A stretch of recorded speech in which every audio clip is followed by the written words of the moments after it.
Наш завод принимает участие прямо с самого истока. Даниил Селиванов, молодежный лидер трубного завода, принимает участие в фестивале с 2015 года. Их команда ежегодно занимала призовые места. Благодаря фестивалю молодежь завода все больше раскрывает и развивает свой творческий потенциал, хотя многим поначалу казалось это невозможным, отмечает Даниил.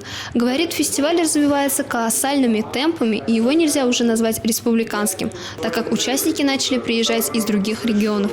Главное преимущество этого фестиваля то, что молодежь начинает открываться, происходит своеобразный такой личностный рост, люди открываются в себе, открываются сцене, творчеству, и самое главное, как итог, быстрее адаптируется, особенно новопришедшая молодежь, быстрее адаптируется к условиям работы на предприятии. Фестиваль своего рода уникальная школа мастерства, подчеркнул Максим Апраксин, заместитель директора инженерного лицея по креативному развитию, и добавил. Там семья образуется, я уже сказал, что это, даже если команда приходит в фестиваль, ты все равно знакомишься с другими участниками, это вот объединяет. Там есть и киноработающая молодежь, где его все исполняют, и танец, это прекрасный.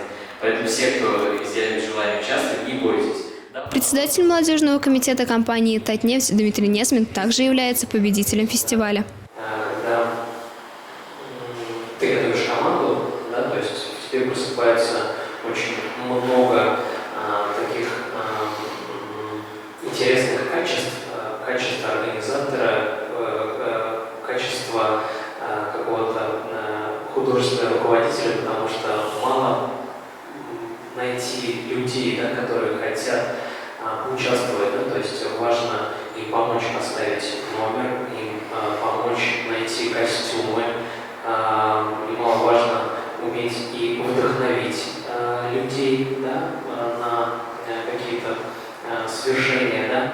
Прием заявок на 9-й ежегодный открытый республиканский телевизионный фестиваль работающей молодежи «Наше время Безнекзаман» начался. Прием заявок идет до 25 сентября. Для этого необходимо пройти на сайт bzzm.ru. Там вся инструкция есть по заполнению заявки, по приложениям, то есть все, что необходимо, там описано. Можно подать заявку. Оргвзнос ничего вносить не надо, то есть участие в фестивале, оно бесплатно. И оно у нас уже начинается, если смотреть на Альметьевскую зону. Альметьевская зона будет проходить 8 и 9 октября. Команды, успешно прошедшие зональные этапы, встретятся 12-13 ноября в Казани на площадке концертного зала Поволжской академии спорта и туризма, где состоится суперфинал. Также 15 ноября в «Пирамиде» пройдет гала-концерт, где будет объявлена команда, обладатель гран-при, вручен традиционный переходящий кубок президента Республики Татарстан и денежная премия в размере 500 тысяч рублей. Обладатель специального приза «Герой нашего времени» получит денежную премию в размере 300 тысяч рублей. Лина Хасаншина, Дамир Курбанов, новости телекомпании «Луч Альметьевск».